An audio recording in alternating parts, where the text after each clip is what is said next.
Comme vous le savez, il a fallu quelques millions d'années pour que le monde soit le monde qu'on connaît aujourd'hui.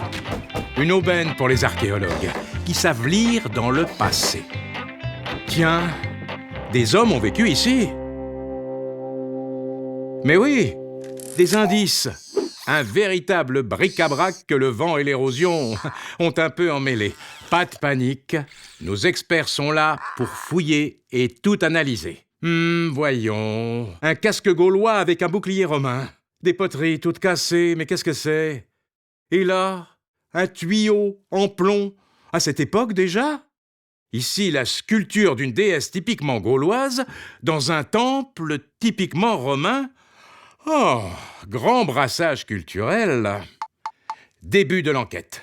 C'est parti pour 400 ans de civilisation gallo-romaine. Ah, ces tessons, là. Observez ces parois fines. Ce fond plat. Oh, pas de doute, une amphore, modèle Gauloise 4, avec son bouchon en liège. Légère, idéale pour exporter le vin made in Gaule à travers tout l'Empire romain. Oh! Et ici, semi-enterré dans la zone agricole d'une très grande villa, 300 dolias. Avec, notez le détail, la signature en latin du vigneron, et même là celle du potier, produites en série, une véritable industrie. Une belle publicité, me direz-vous. Eh oui, ces habiles artisans deviennent des hommes, et parfois des femmes d'affaires. La preuve, hop par là, ces inscriptions. Claragna, patronne d'une briqueterie. Et ici, de superbes enduits peints. Une mosaïque au motif bien romain.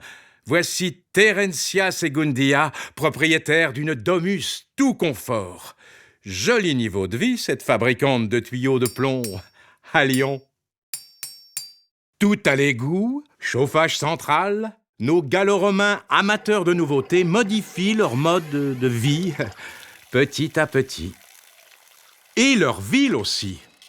Regardez ce plan typiquement romain, ce forum, avec sa place publique et ses boutiques, son tribunal, son temple dédié au culte impérial, et ses sanctuaires, tolérant vraiment toutes sortes de dieux. Voyez, la gauloise Épona, cavalière et déesse.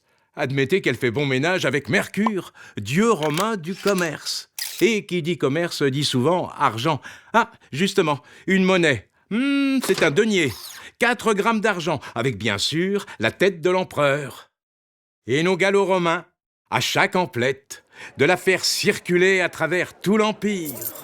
D'ailleurs, question circulation, voilà nos gallo-romains développant routes et voies fluviales, échangeant biens et denrées sur des milliers de kilomètres complètement balisés. Et oui, depuis la défaite des Gaulois à Alésia, la romanisation a emprunté bien des chemins. D'ailleurs, ces nouveaux citoyens de l'Empire romain apprennent le latin dès l'école, tout en restant gaulois, cela va de soi. Bon, que faut-il retenir? La civilisation gallo-romaine, comme son nom l'indique, est la rencontre entre deux cultures, une période d'innovation et de prospérité. Ah, il en faut des générations pour que le monde devienne le monde tel qu'il est aujourd'hui.